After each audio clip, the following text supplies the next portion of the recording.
발효유와 우유 등 전 제품 모두를 전량 야쿠르트 아줌마들을 통해 각 가정과 직장으로 전달하는 특수한 판매 방식을 택하고 있습니다.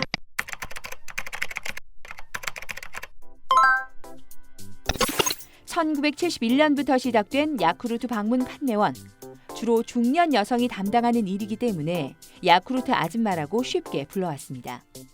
그런데 한국 야쿠르트가 무려 48년 만에 프레시 매니저라는 공식 호칭을 발표했습니다. 아주머니를 낮추어 이르는 아줌마보다는 매니저라는 호칭으로 직업의 전문성을 강조한 거죠. 프레시 매니저 사례 외에도 수평적인 호칭의 필요성은 일상의 모든 곳에서 제기되고 있습니다. 일상 속 호칭 개선 방안에 대한 설문조사에 따르면 손님은 손님과 고객님으로, 직원은 직함으로 부르는 게 적절하다는 의견이 많았습니다. 반면 아주머니, 아저씨, 이모, 삼촌과 같은 호칭은 하위로 밀려났죠.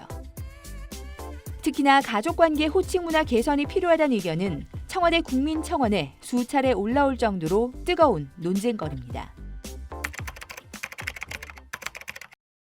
약간 불필요한 것 같기도 하고 실질적으로 많이 알고 있지도 않고 또 그냥 꼭 그렇게 복잡하게 써야 하나 하는 생각을 많이 해요.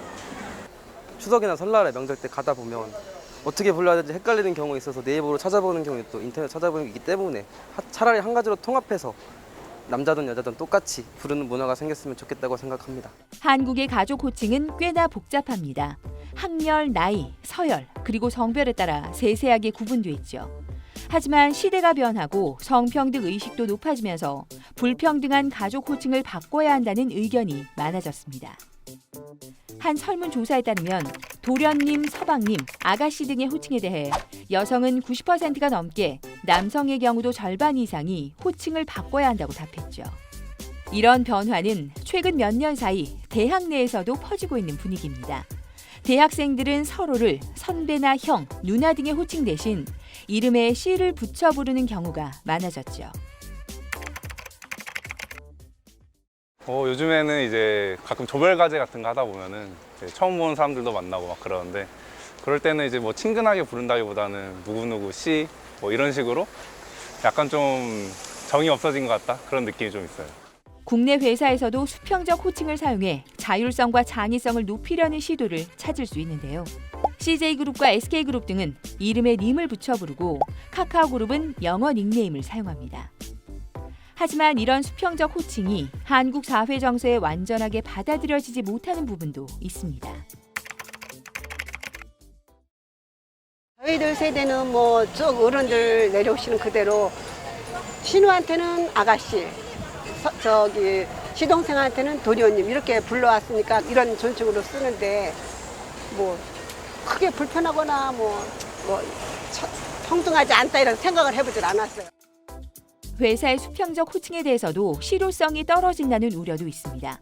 국내 기업들을 대상으로 한 통계에 따르면 호칭만으로는 수직적 조직 문화 개선이 어렵고, 또한 업무의 비효율을 탓해 수평적 호칭 제도를 도입하지 않는다는 의견이 많았죠. 호칭은 단지 호칭에서 그치는 게 아닙니다. 서로 다른 연령과 세대, 계층 간의 소통을 돕는 기능을 하죠. 따라서 서로에 대한 이해를 바탕으로 적절한 호칭 문화가 자리 잡아야 할 것입니다. 하나는 호칭 체계를 일단 시대에 맞게 정비하는 일입니다.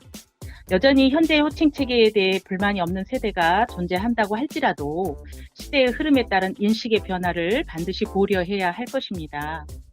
또 다른 하나는 서로 다른 인식을 가진 그 계층에 대한 이해와 배려에 대한 교육이 꼭 필요합니다.